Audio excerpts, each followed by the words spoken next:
본 방송에서 제공하는 투자 정보는 투자 판단에 대한 조언입니다.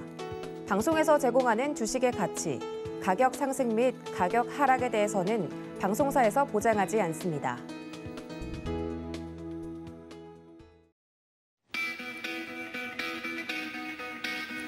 안녕하십니까. 고수익 작전 타임 진행의 도지은입니다. 4월이 본격적으로 시작이 됐습니다. 지난 3월까지의 우리 시장을 좀 돌아보면 예상하지 못했던 전쟁 이슈부터 우리 시장을 강하게 짓누르는 인플레이션이란 단어까지 사실은 좋았던 1분기라고 보기에는 조금 무리가 있습니다. 어닝 시즌을 좀 앞두고 본격적으로 앞으로 우리 시장을 어떻게 전략을 짜가면 좋을지 많은 투자자분들이 고민이 많으실 텐데 오늘도 장 전에 저희가 그 전략 짜드리도록 할 테니까 끝까지 저희와 함께 해주시기를 바랍니다. 또 간밤에 마감이 된 뉴욕 증시 같은 경우는 반도체주 위주로 빠졌다고 해서 걱정이 좀 큰데요. 바로 시황센터 연결해서 알아보도록 하겠습니다. 함께 보시죠. 안녕하세요. 캐스터 박재은입니다. 간밤에 있었던 뉴욕 상황들 그리고 외신들 살펴보도록 할 텐데요. 간밤 뉴욕 증시는 연이틀 하락세를 이어갔습니다. 주식시장이 2년 만에 분기 중에 최악의 분기를 맞고 있다는 소식이 들려오면서 영향을 준 것으로 보여지고 있는데요. 장 후반에 하락폭을 키우면서 일저점 부근에서 마무리 지었습니다. 자세한 흐름 살펴보도록 하죠. 다우존스는 1.56% 밀렸고요. 나스닥은 1.54% 하락, 그리고 S&P 500이 가장 많이 빠지면서 1.57% 내린 4,530선으로 거래 마치는 모습이었습니다. 이어서 기술주 흐름들 살펴볼 텐데 간밤 기술주가 조정을 받는 모습이 나타났습니다. 애플부터 자세히 들여다보도록 하죠. 애플은 1.78% 밀리면서 174달러 선으로 거래 마쳤는데요. 최근 구독 서비스를 확장하고 있는 가운데 이번에는 기업용 기기관리 서비스를 출시한다는 소식이 들려왔습니다. 그럼에도 불구하고 영향을 받지 못하는 모습이었고요. 이어서 마이크로소프트는 1.77%의 내림세를 나타냈습니다. 마이크로소프트는 프로세스 마이닝 테크놀로지 회사 미닛을 인수했다는 소식이 들려왔다는 점 체크해보시면 좋을 것 같습니다. 이어서 보도록 하죠. 알파벳 A는 2%대 밀리면서 마무리 지었는데요. 2%대 밀렸다는 점 함께 확인을 해보시면 좋을 것 같습니다. 그리고 2,781달러 선으로 거래 마치는 모습이었습니다. 이어서 기술주 흐름 더 살펴보도록 하겠습니다. 네, 아마존은 1%대 빠지면서 거의 2% 가까운 낙폭 기록을 했고요. 3,259달러 선으로 마치는 모습이었습니다. 이어서 테슬라도 볼 텐데 테슬라는 1.5% 밀리면서 1,077달러 선으로 마무리 지었습니다. 1분기 유일한 메가캡 승자로 보인다는 평가가 나왔다는 점 함께 체크해 보시면 좋을 것 같고요. 이어서 엔비디아는 1%대 낙폭 키우면서 마무리 짓는 모습이었습니다. 네, 다음 장도 살펴보도록 하죠. 변동성 지수는 6%대 상승을 하면서 20포인트 선 마무리 지었고요. WTI는 7%대 급락세를 시현하면서 100달러 선은 상회하면서 마무리를 지었습니다. 바이든 대통령이 역대급 규모의 비축유 방출을 하겠다고 밝히자 영향을 받은 것으로 보여지고 있습니다. 금값은 0.8% 오름세 시현하면서 1,954달러 선으로 거래 마쳤습니다. 네, 이렇게 주요 지수 흐름까지 살펴봤고 특징주 흐름들 자세히 보도록 하겠습니다. 먼저 실적 발표한 기업부터 체크해 볼 텐데요. 월그린스부터 보겠습니다. 코로나19 팬데믹 효과로 매출 증가율이 우수했다고 밝혔고요. 컨센서스를 상회하는 실적을 발표를 했습니다. 하지만 5%대 급락세로 마무리 짓는 모습이었고 바이두는 8%대 급락했습니다. 증권거래위원회가 동사를 미증시 상장 폐지 후보 목록에 등재했다는 소식이 들려오면서 악영향을 받은 것으로 보여지고 있고요. 노바백스는 1%대 밀렸는데 EU 당국의 동사 코로나19 백신의 10대 접종 승인을 받았다는 소식에 신청했다는 소식에 영향을 받은 소식이 나타났습니다. 네, 이어서 살펴보도록 하겠습니다. 모건 스탠리에서 PC 산업에 대한 우려를 표했는데요. 이 때문에 반도체주 그리고 하드웨어주가 조정을 받는 모습이었습니다. 자세한 흐름 보면 AMD는 8%대 급락, HP는 1%대 낙폭 키웠고요. 델은 7%대나 빠지면서 50달러 선으로 거래 마쳤습니다. 네, 이렇게 특징주 흐름까지 들여다봤는데요. 자세한 외신들도 하나하나 체크해 보도록 하겠습니다. 먼저 간밤에 나온 주요 경제 지표부터 체크를 해볼 텐데요. 미국의 2월 개인 소비 지출 보도록 하겠습니다. The Fed's preferred inflation gauge rose 5.4% in March, the highest since 1983. 네, 미국 연준이 선호하는 물가 지표죠. 2월 근원 PCE 가격 지수가 전년 대비 5.4% 증가를 하면서 1983년 이후에 최고치를 기록을 했습니다. 월가 예상치인 5.5% 상승보다는 소폭 낮았지만 약 40년 만에 최고 수준을 기록을 한 건데요. 변동성이 큰 음식과 에너지를 포함한 2월 PCE 가격 지수는 지난해보다 6.4% 상승했습니다.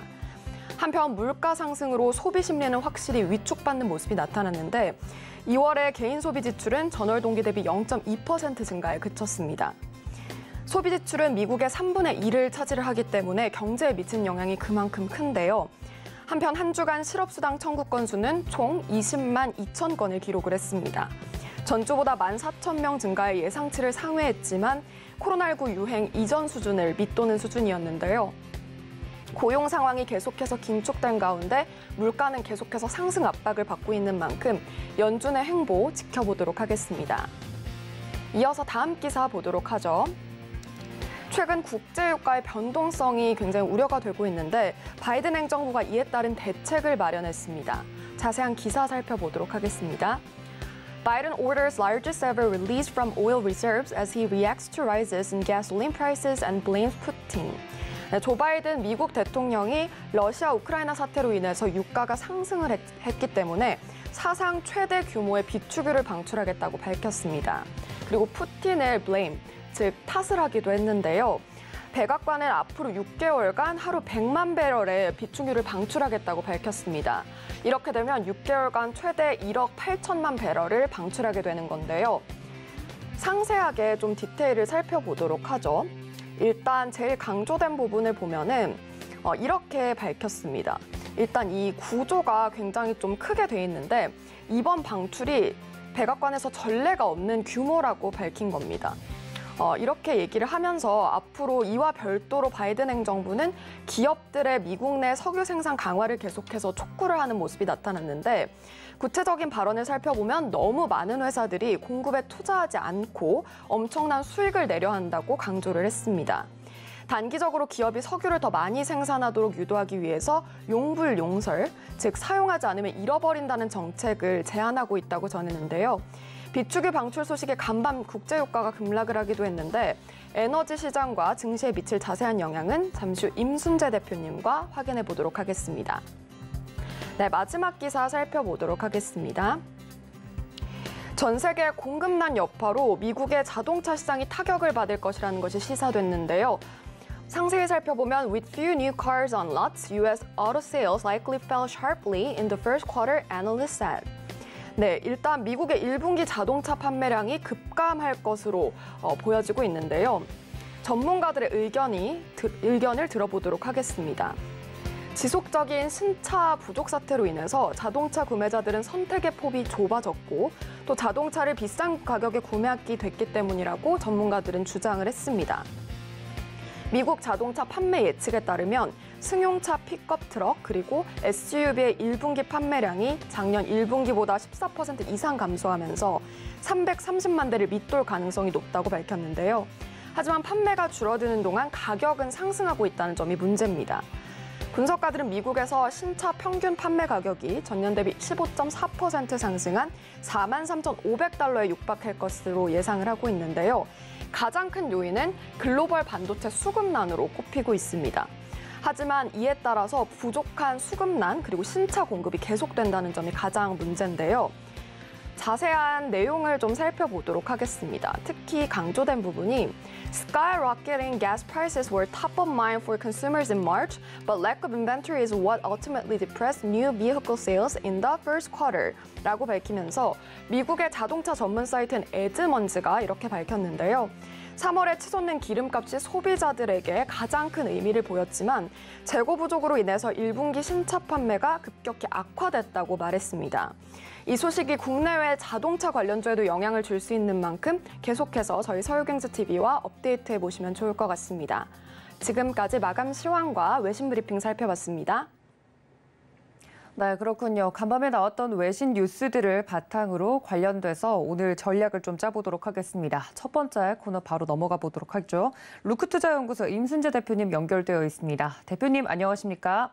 네, 안녕하십니까? 네, 반갑습니다. 오늘 대표님과 함께 첫 번째 이슈부터 좀 다뤄보도록 할 텐데요. 앞서 외신센터에서도 다루었던 내용이긴 한데 오늘부터 중요한 경제 지표들이 연속적으로 좀 발표가 됩니다. 말씀을 드렸던 것처럼 2월에 근원 PCE 지표 같은 경우는 물가지수 이제 발표가 됐는데 물가가 생각보다 더 부담스럽게 오르고 있어서 빠르게 빅스텝으로 잡아야 된다. 이런 기조가 또 확실시 되고 있는 것 같습니다. 더불어서 고용 지표도 앞으로 발표가 될 예정인데 관련돼서 우리 시장에 미칠 영향이 클 것 같습니다. 대표님, 해당 지표들을 저희가 어떻게 해석해야 할까요?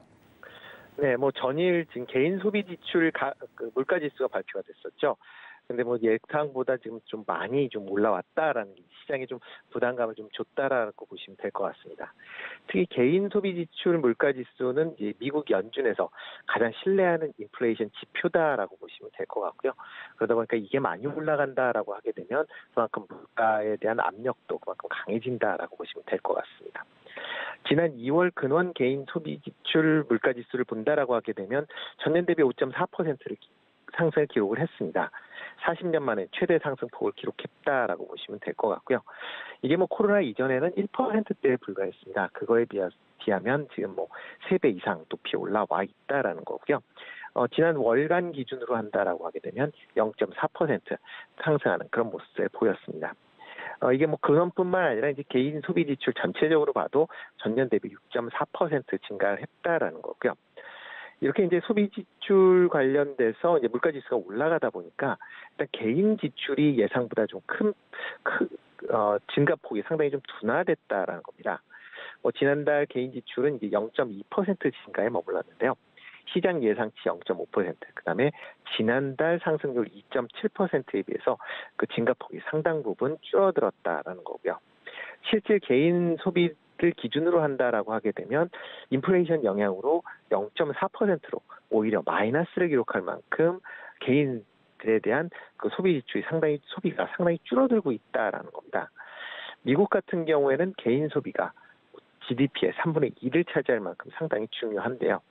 이렇게 개인 소비가 줄어든다라는 건 미국 경제 입장에서 보면 약간 부정적인 요인으로 작용할 수밖에 없다라고 보시면 되겠습니다.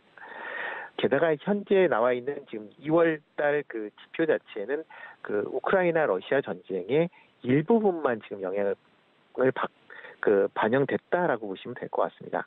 만약 그게 제대로 반영이 되는 3월달의 지표를 본다라고 하게 되면 이것보다 더 나쁘게 나올 수도 있다라는 것도 감안을 하셔야 되지 않을까 싶습니다. 금일 같은 경우에 이제 그러니까 미국의 고용 지수가 발표가 될 예정입니다. 일단 이번 주 중에 이제 ADP 제조업 고용 지수가 발표가 됐는데요. 일단 예상보다 좋게 나왔기 때문에 미국의 고용 지표도 상당히 좋을 것으로 예상이 되고 있는 그런 상황입니다.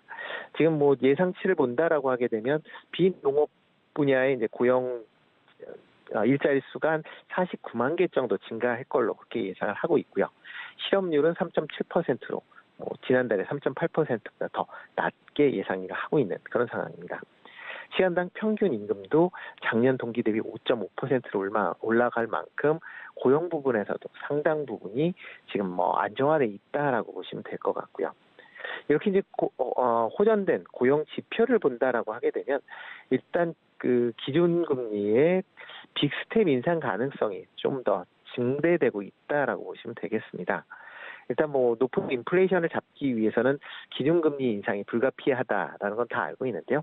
만약 이렇게 기준금리를 급격하게 인상을 할 경우에 경기 침체 불안감, 그다음에 고용시장 위축을 가져올 수 있지 않을까라는 그런 우려감이 시장에서 좀 팽배하게 있는 그런 상황인데 이렇게 호전된 고용 지표가 나온다라고 하게 되면 기준금리를 올려도 이따른 부작용은 제한적일 것이다라는 그런 이제 생각들이 좀 더 커지지 않을까.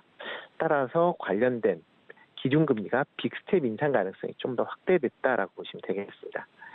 이와 관련돼서 지금 미국의 이제 FOMC 회의에 들어가는 이제 여러 명의 그 패널 위원들이 있습니다.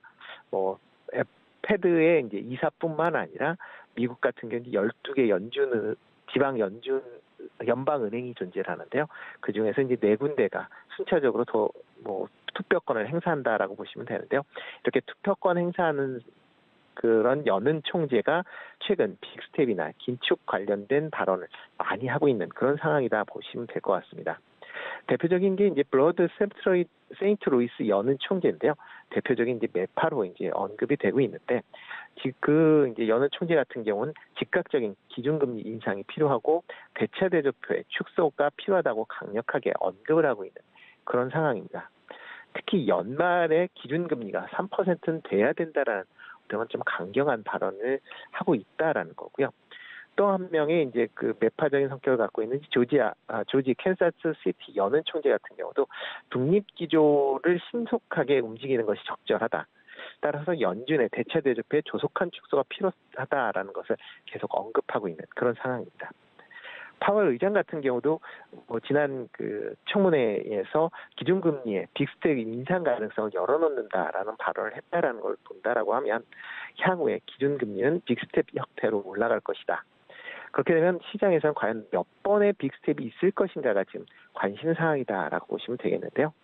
일단 당장 5월 같은 경우도 빅스텝 인상 가능성이 상당 부분 제기되고 있습니다. 그 기준금리 인상 확률을 지금 예측하고 있는 패드워치 같은 경우에는 5월에 0.5%포인트 오르는 빅스텝이 있을 확률을 70% 수준으로 예상을 하고 있고요. 6월 말까지는 1%포인트 인상 확률이 76%일 만큼 5월에 안 하면 6월에라도 0.5%포인트의 인상은 있을 것이다라는 얘기를 하고 있고요. 추가적으로 시티은행 같은 경우에는 이보다 좀 더 빅스텝 인상 가능성을 강력하게 제기를 하고 있는데요. 5월에서 9월까지 FOMC 회의가 4번 개최될 예정입니다. 이 4번 모두 0.5%포인트 인상을 할 것이다라고 전망을 하고 있고요. 그러다 보니까 연말에는 2.5%에서 3%까지 기준금리가 올라갈 것이다. 그리고 내년 초에는 3% 이상의 기준금리를 유지할 것이다라는 그런 예측치를 같이 발표하고 있는 그런 상황입니다. 이번 주에 이제 발표되는 소비자 물가 지수죠. 그러니까 오늘 밤에 이제 발표가 되는데요. 아마 그 소비자 물가 지수가 죄송합니다. 다음 주에 이제 소비자 물가 지수가 발표가 되는데요. 만약 다음 주에 발표되는 소비자 물가 지수가 인상폭이 상당 부분 크다라고 하게 되면 기준금리는 기존 많은 분들이 예상했었던 0.5% 빅스텝으로 인상은 좀 더 확실해지지 않을까. 그리고 그 횟수도 좀 더 증가하지 않을까라는 또 그런 생각을 해보고 있습니다. 최근 금리와 관련돼서 또 하나 이제 이슈가 되고 있는 게 미국 국채 2년물과 10년물 금리의 역전 현상에 대한 우려감이 증가하고 있다라는 겁니다. 전일자에도 일시적으로 지금 2년물과 10년물의 채권 금리가 역전이 됐 그런 상황이다라고 보시면 되는데요.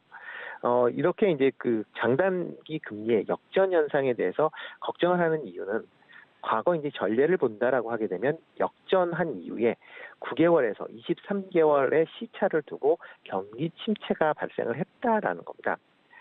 실질적으로 이제 MUFG 증권에 따르면 지금 01년도에는 금리 역전한 이후에 422일 후에 경기 침체가 시작이 됐고요. 그다음에 0709년 사이에는 역전 후에 571일 이후, 그다음에 2000년도에는 역전 후에 163일 이후에 경기 침체가 시작이 됐다라는 것 때문에 이렇게 좀 반응을 하고 있다라고 보시면 될 것 같습니다. 그렇지만 또 이와 또 반대되는 그런 지표도 발표된 그런 자료도 있는데요. 비스포크에 의하면 1978년도 이후에 6번의 금리 역전 현상이 발생을 했다라고 합니다. 그중에 그런데 이제 S&P 500 기준으로 평균 수익률을 본다라고 하게 되면 금리 역전 이후에 1개월 평균 수익률은 1.6% 상승을 했고요. 1년 수익률은 13.3%를 상승을 했다라는 겁니다. 그만큼 금리 역전이 당장에 증시에 악영향을 미치는 게 아니다라는 그런 이제 반론도 나왔고요.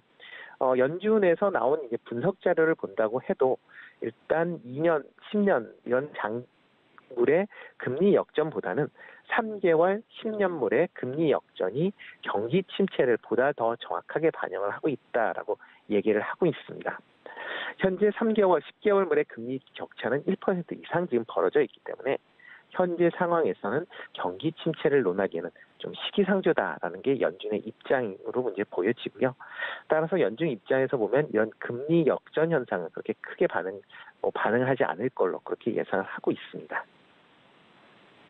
네, 또 발표가 됐던 지표들을 바탕으로 봤을 때 그리고 앞으로 나올 고용 지표나 다른 지표들을 예상해 봤을 때 미 연준이 5월 FOMC 회의에서는 확실히 빅스텝 쪽에 무게를 실을 것 같다라는 쪽에 저희가 좀 생각을 모아볼 수 있을 것 같습니다. 거기에 따른 전략이 또 필요할 것 같은데 투자자분들도 이 점까지 좀 챙겨보시면 좋겠고 연준이 기본적으로 좀 강한 자신감을 보이는 데에 지표들이 근거 역할을 좀 해줬다라는 쪽으로 정리를 해보도록 하겠습니다.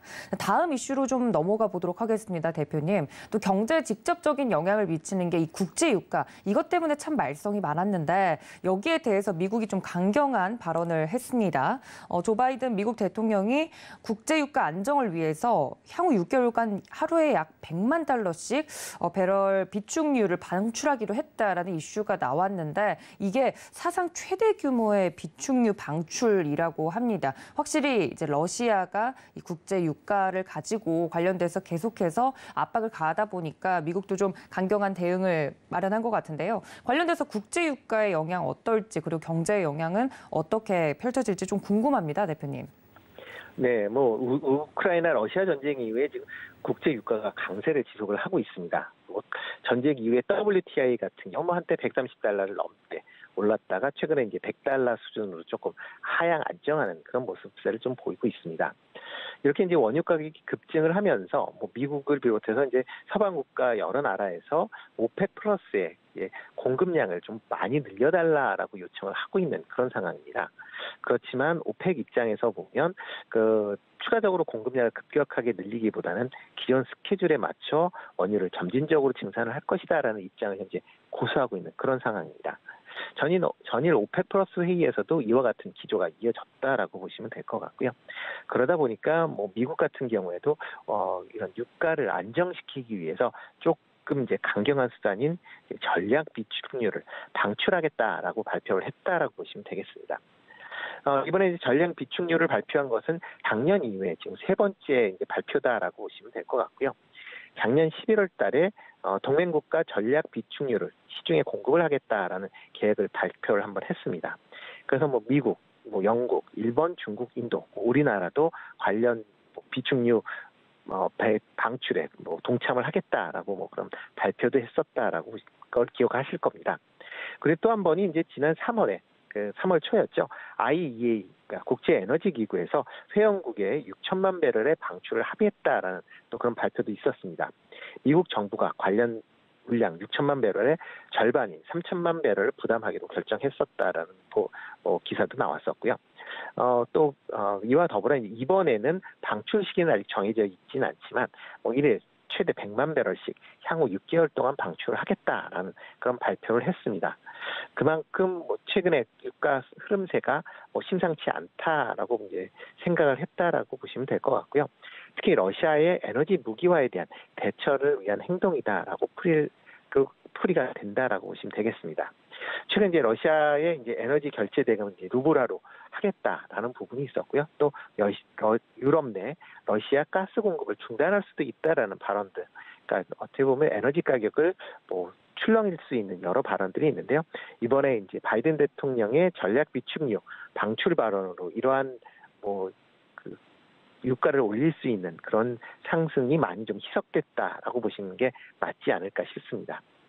특히 이제 이 바이든 대통령 같은 경우 올 11월에 중간 선거가 지금 예정되어 있습니다. 지금 이 바이든 대통령 지지율이 40% 초반으로 인해서 지금 당장 중간 선거를 시할 경우에 선거 참패의 가능성도 제기되고 있는 그런 상황이기 때문에 유가 안정을 통해서 유권자 표심을 획득하겠다라는 전략적인 차원도 지금 같이 보이는 그런 상황이다라고 보시면 되겠습니다. 이런 미국의 전략 비축유 방출 소식에 의해서 국제 유가는 전혀 급락을 했고요.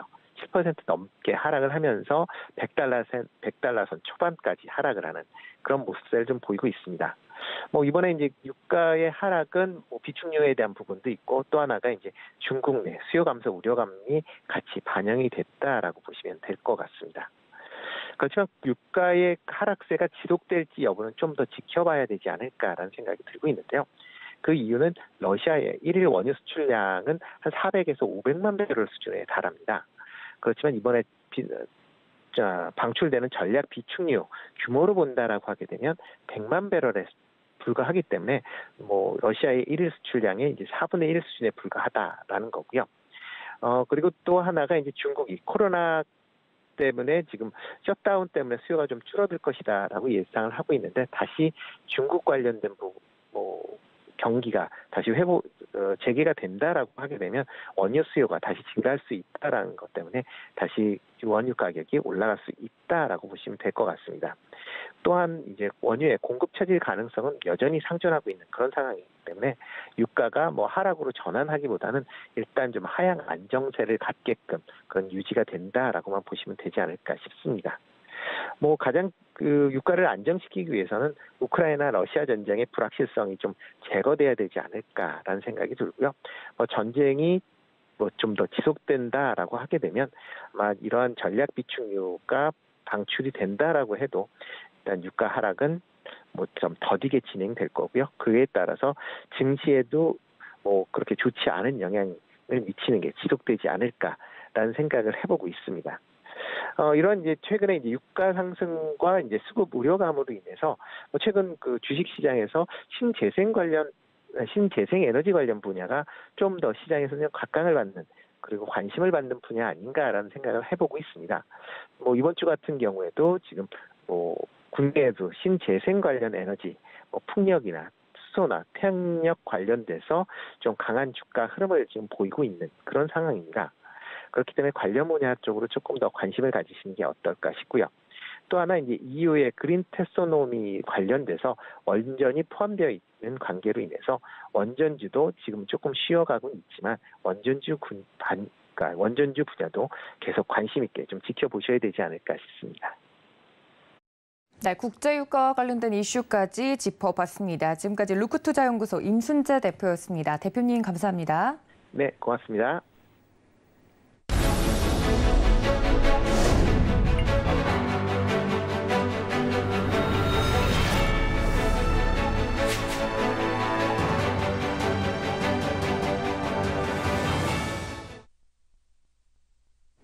네, 월가 트레이더 버니의 미국 주식 시간입니다. 앞서서 임순재 대표님과도 이야기를 좀 나눠봤지만요. 러시아와 우크라이나 전쟁으로 인해서 전 세계적으로 지금 현재 큰 경제 상황에 영향을 미치고 있는 상황입니다. 지난 100년간 있었던 중요한 사건과 이에 따른 미국 주식 시장의 변동성에 대해서 오늘은 다뤄볼 예정이라고 하는데요. 지금 바로 만나보도록 하겠습니다.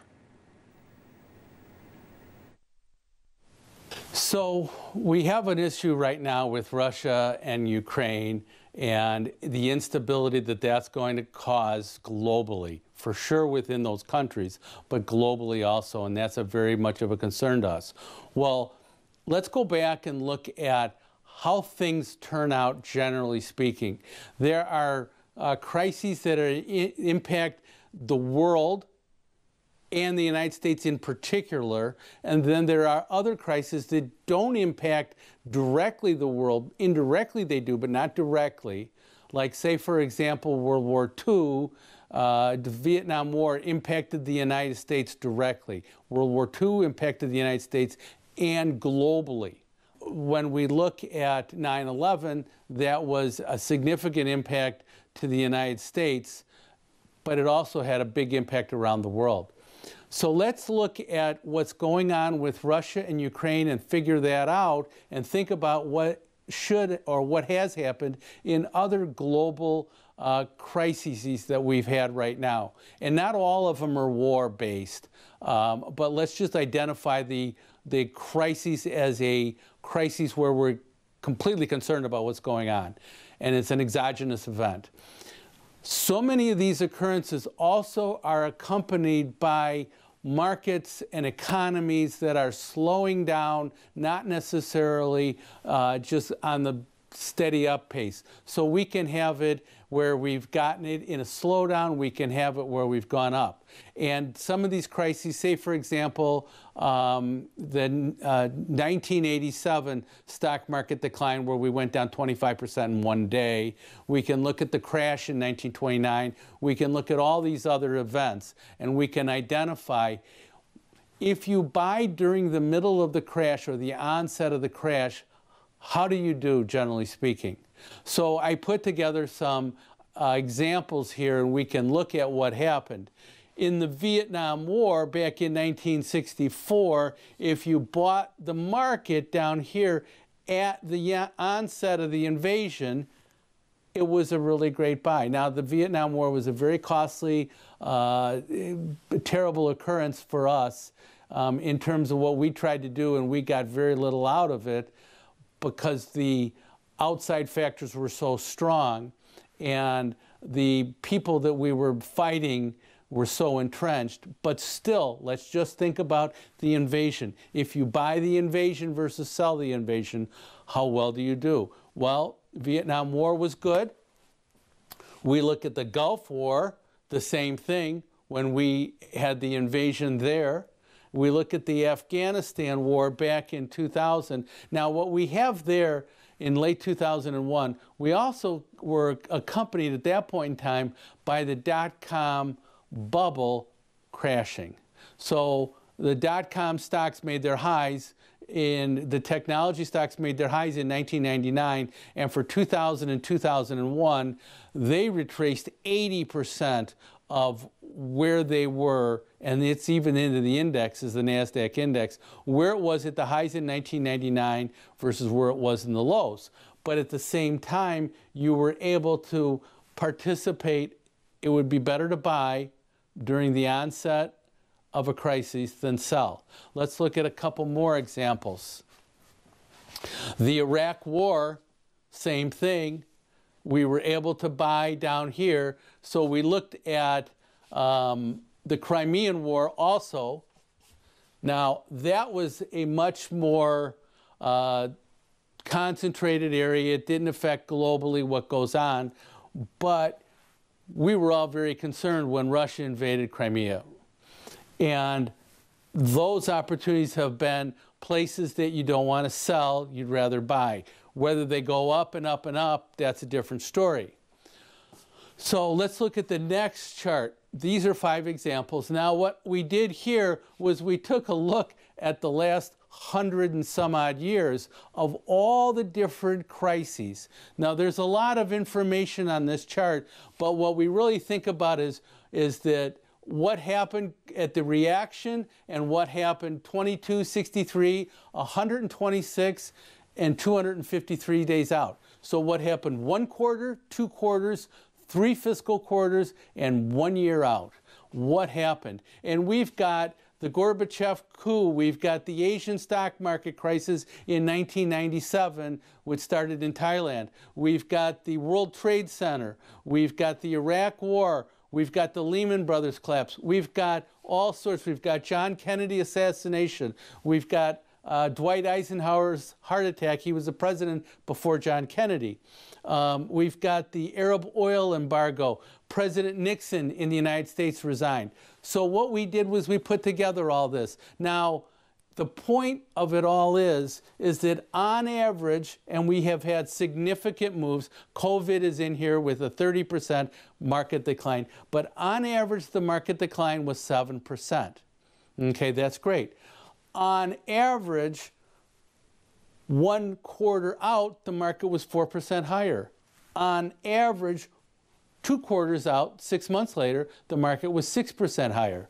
On average, 3 quarters out, the market was 10% higher. And on average, 1 year out, the market was 15% higher. So that's a fairly significant observation, I think, collecting a lot of information. Now, you have to look at this within the construct of what's going on economically, what's going on. Is the Fed raising rates, not raising rates? All the other things that were going. Are we having a recession at the time? Are we having an economic expansion? But what we found is that if you sell into periods of global economic crises, those are problems. You'd rather be a buyer in there and being able to look for those for buy opportunities, particularly when we can associate it with low levels of liquidity like we are seeing right now, very low levels of market liquidity. At the same time, we're very concerned about the Russia-Ukraine problem. So let's look at one more chart. What we found is, if you go back and you go back to 1928, right before the Great Depression, we had on average about 3.5 times a year the market declined 5%. On average, if it declines more than 5%, the median, the middle, is 10%. Okay, the chances of it being a 5% decline rolling to a 10% decline are only 30%. So 70% of the time, 5% is the farthest decline we go. But 30% of the time, it continues on. If you bought it, okay, you don't necessarily make great money out 6 months or a year because it can just be in a choppy mode. Okay, you're not really getting much very attractive prices. But if it rolls to a 10% correction, okay, now that occurs only about once a year. Okay, the average decline, peak to trough, is about 100 days. And the average, or the median, if it goes more than 10%, the median is 20. Now, the interesting thing is the chances of it going to 15% if it went to 10 are significant. It now goes almost to 50%. So 55% of the time you can buy a 10% decline, you're great. 45% of the time it continues to roll to 15%. But if you bought that 10% decline, even if it rolled out, okay, you still make good money, okay, from the last time it went down, and then you look at where that is. So the average 6-month return and the average 12-month return is not that much. This is after the peak. Okay, so when we think about this, what we want to see is a market that stops going down, okay, and starts to have a better performance afterwards. Now we go into the severe correction, and we have 45 of those that go down 15% or more. Okay, that is, the mean decline now is about 28%. Okay, and the chances of it going to a bear market once here are 58% of the time. So a little more than half of the time. But these are good opportunities in here if we think about it. If we've been able to wait to here, great. Now, I'm not saying, I'm just saying what happens. And what happens is the number of occurrences at a bear market is 26 of them. So what we're talking about is once out of every 3 years, the market does go down 20%. That's something that we have to be able to think about. What we see right now, because we've got such a concentration of stocks in the indices that are so big, the Googles, the Apples, the Amazons, is that we think about this, that's much bigger than it's ever been before. So let's not just think about the indices, let's think about the average stock. And the average stock is definitely down. When we look at the NASDAQ composite, the average stock is definitely down 20% this year. So we are into that bear market window when we look at the average stock. We're not into that when we look at the indices. But I think it's interesting to look at the average stocks because the concentration within the industries, in indexes, are so different now than they have been before. 네, 버니의 미국 주식 같은 경우는 서울경제TV 유튜브에서 다시 보실 수 있고요. 노란톡도 열어둘 예정이니까 이쪽으로 참여 많이 부탁드리도록 하겠습니다.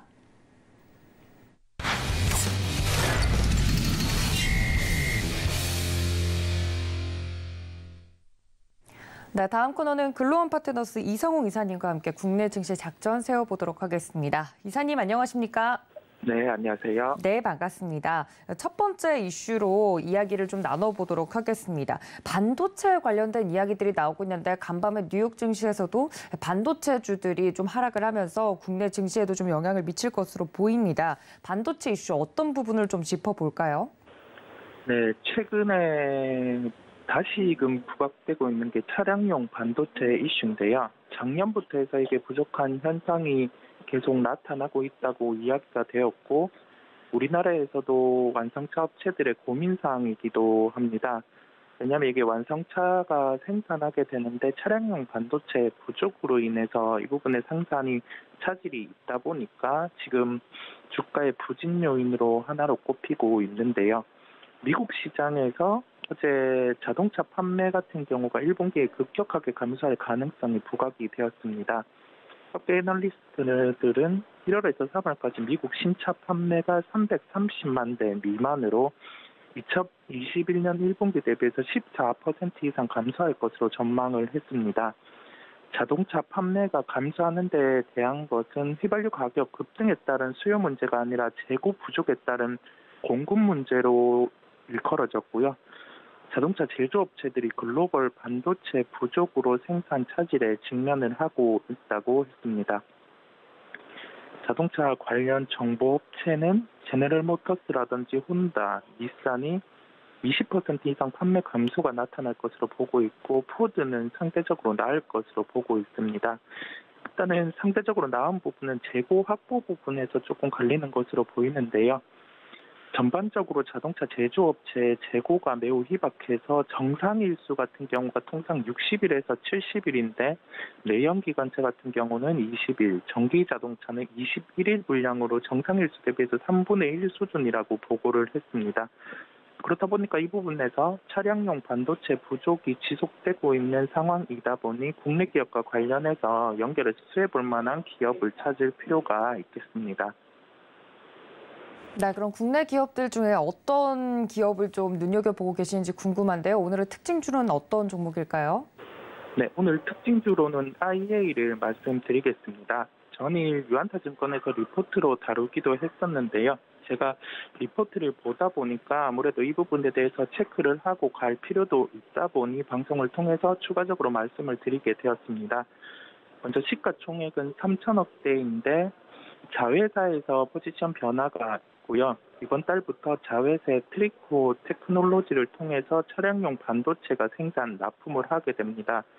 본격적으로 이게 납품이 시작하게 되면은 현재 그 차량용 반도체 부족 현상에 직면하고 있는 게 단지 우리나라 상황뿐만 아니라 글로벌적인 이슈다 보니까 이 부분에서 실적 증대의 요인이 될 수 있을 것으로 보이고요. 추가적으로 전력 반도체 같은 경우가 기존의 물질 같은 경우를 이제 실리콘 부분이라든지 그런 부분을 써왔는데 이제 새로운 물질 추가적으로 이게 전력 반도체의 효율을 발생할 수 있는 그 부분에 대해서 부각이 되고 있는데 당장은 아니지만 2024년부터 본격적으로 전력 반도체 생산 납품을 시작한다고 하면은 현재 실적 대비해서는 플러스 알파 요인으로 될 수 있을 것으로 보입니다.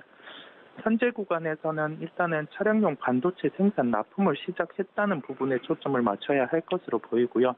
우선 글로벌적으로 지금 부족 현상이 지속되고 있고 이게 단기적인 이슈가 아니기 때문에 우리나라 시장에서도 부각하다는 점에서 접근을 해보았습니다.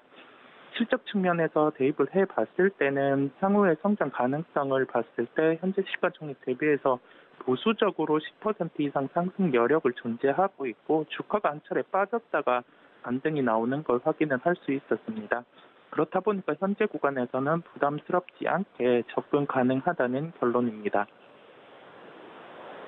네, 관련돼서 첫 번째 이슈와 관련된 특징주 IAE 이야기를 또 해드렸습니다. 이사님께서 자세하게 좀 설명을 해주신 만큼 우리 투자자분들도 이 종목 눈여겨보시면 좋을 것 같습니다. 자, 두 번째 이슈로 좀 넘어가 보도록 하겠습니다. 어제에 이어서 또 이야기가 나오는 부분이 이 SM과 관련된 이야기인데요. 이사님께서 주주총회를 앞두고 자세하게 좀 이야기를 해주시긴 했지만 최근 젊은 투자자분들은 이렇게 직접 주주총회 찾아가서 결정 사항들을 좀 눈으로 확인하는 모습을 보고 저도 좀 찾아봤는데 관련돼서 여러 가지 이야기들이 나왔다고 들었습니다. 엔터사에 좀 커다란 변화가 일어날 것 같다는 이야기가 들려오는데 관련돼서 주주총회에서 나온 내용들 저희가 눈여겨봐야 될 건 어떤 부분일까요? 네, 가장 큰 포인트가 감사선임 제한 여부였는데 제안을 했던 그 부분에 대해서 받아들여지는 모습이었고요. 그렇다 보니 SM에게는 기업 가치 재평가가 가능할 것으로 보입니다. 추가적으로 지금 남아있는 게 매각 관련해서 이슈가 존재를 하고 있는데요.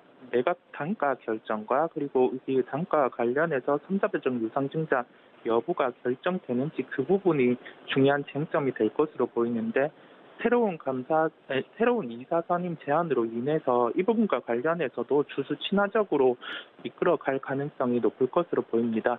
그렇다 보니까 종합적으로 지금 SM에게는 긍정적인 요소가 높을 것으로 보입니다. 네, 그렇다면 특징주도 SM을 저희가 보면 될까요? 네, 특징주도 제가 SM을 말씀을 드리려고 하는데요. 이슈가 되었던 부분이 저희가 지금 주주총회 사항이었는데 이 부분이 주가 자체는 불확실성을 싫어하다 보니까 어제 선행해서 그 부분이 반영되어 상승을 하는 모습이었고요. 다만 저희는 이제 기업의 본질 가치를 볼 필요가 있을 것으로 보입니다. 오프라인 콘서트 같은 경우가 상반기, 하반기에 활성화될 것으로 보이고요. 이 부분에서 엔터 업종 중에서 SM은 오래된 콘서트 경험 존재로 인해서 일본 시장 그리고 미국 시장까지 지속적으로 개최를 할 것으로 보입니다. 이 부분에 대해서 방송을 들으시는 분들이 콘서트가 상하반기 활성화되는 거는 코로나가 나아지니까 누구나 알 수 있고 엔터 업종 중에서 SM 같은 경우는 실질적으로 올해 가수들이 이끌어온 부분 누구나 알 수 있는 거 아니냐라고 할 수 있겠는데 그러면 현재 주가에서 지금 이 성장 요인이 부여가 되었는지 여부를 체크가 필요합니다. 통상 엔터사 같은 경우는 하반기의 불확실성으로 인해서 오프라인 콘서트 같은 경우를 보수적으로 잡은 측면이 있고요. 그렇다 보니까 이 부분에서 현재는 위드 코로나를 넘어서 이제 엔데믹 쪽으로 방향이 모두 바뀌어 있는 상황이다 보니까 하반기 콘서트의 개최 같은 경우는 예상치보다 더욱 높게 진행이 될 것으로 보입니다. 그렇다고 하면 이 부분에서 온 오프라인 콘서트가 함께 개최되는 그러한 요소가 발생을 하게 되는데요. 현재 시가총액 대비해서 상승 여력 자체는 30% 이상으로 충분히 아직 남아있는 여력으로 보입니다. 여기에 대한 근거 자체는 새로운 신보 발매도 있지만은 온 오프라인 콘서트와 그와 관련된 부수적인 수익 확보적인 측면을 반영해봤을 때 어제 주가가 상승을 하기는 했고 윗꼬리를 달면서 마감을 하는 모습이었습니다. 통상 단기적으로 봤을 때 이럴 때는 한 번의 조정이 있을 수가 있겠는데요. 엔터 업종 같은 경우는 지금 주가가 하락을 했을 때 매도를 하는 구간이 아니라 포트폴리오에 편입을 해서 나가는 구간입니다. 왜냐하면 이게 글로벌적인 측면에서도 시장의 우위에 있고 우리나라가 거기에 선도하는 업체이기 때문에 외국인 매수 같은 경우도 조정이 나왔을 때 적극적으로 유입이 될 수 있는 점이 근거거든요. 그렇다 보니까 SM은 조정 시 적극 매수 구간으로 결론을 짓도록 하겠습니다. 네, 오늘의 특징주 SM까지 만나봤습니다. 장중 신고가까지 어제 경신을 한 종목이기 때문에 어떻게 또 접근을 하면 좋을지 고민이신 분들 이 점까지 참고해 주시면 좋을 것 같습니다. 이사님, 그럼 오늘 장에 대해서는 어떤 전략을 펼쳐나가는 것이 좋을까요? 4월의 첫 거래일을 앞두고 있는데요. 네, 오늘 시장 같은 경우는 지수적인 측면에서는 큰 조정은 없을 가능성이 높습니다. 다만 PC 서버 관련된 수요 부족 가능성으로 미국의 IT 업체들의 조정이 나타났는데요. 우리나라 SK 하이닉스나 삼성전자 같은 경우도 주가가 부진할 가능성이 있겠습니다. 상대적으로는 지금 주가는 많이 하락을 했다고 보이는데 이게 현재 측면에서 경기 민감과 관련해서 IT 같은 경우는 지표의 영향을 많이 받고 특히 SK 하이닉스 같은 경우는 PC 그런 수요와 관련된 D램 가격과 연동이 되는 흐름이 있기 때문에 주가는 부진할 가능성이 있다는 점 염두에 두셔야 할 것으로 보입니다. 다만 지금 소형주 중심으로 해서 테마주 강세가 시장에서 지속이 되고 있는 걸 저희가 확인을 할 수 있겠는데요. 테마주로 지금 무작정 뚜렷하게 접근을 한다 이런 구간보다는 주가가 지금 많이 상승을 해 있는 구간입니다. 그렇다 보니까 저희는 1분기 실적이 긍정적일 수 있는 그러한 업종에 초점을 맞춰야 할 것으로 보이는데요. 이게 여러 번 반복해서 말씀을 드리고 있는데 정책과 실적이 그렇게 함께 증가할 수 있는 부분에 대해서는 원전 업종 같은 경우가 조정이 나왔을 때 관심을 가져야 하겠고요. 엔터 업종은 제가 여러 번 말씀드렸기 때문에 조정 시 매수 관점으로 대응을 할 필요가 있겠습니다. 다만 급할 필요는 없겠습니다. 왜냐하면은 그 장단기 금리채 같은 경우가 미국 기준으로 해서 이제 역전 현상이 발생을 했고요. 이게 통상 당장 시장의 조정은 아니지만은 한 2년 주기로 해서 시장이 경기 침체 조정 가능성도 있기 때문에 시장이 선행해서 변동성이 확대될 가능성이 있고 오늘 금요일 시장이기도 하기 때문에 오늘은 약간 관망세를 띠는 자세로 시장을 대하시면 될 것으로 보입니다. 자, 오늘장 전략까지 이사님과 이야기 나눠봤습니다. 지금까지 글로벌 파트너스 이성웅 이사님과 함께했습니다. 이사님 감사합니다. 네, 감사합니다. 네, 이렇게 고수익 작전 타임 오늘 준비한 내용은 여기까지입니다. 이어서 매매 시그널이 방송될 예정이니까 많은 시청 부탁드리고요. 본 방송에서 제공해 드린 정보는 투자 판단에 대한 조언일 뿐 해당 주식의 가치나 수익률을 보장하고 있지 않다는 점까지 알려드리면서 저는 잠시 쉬었다가 인사드리겠습니다. 시청해주신 여러분 고맙습니다.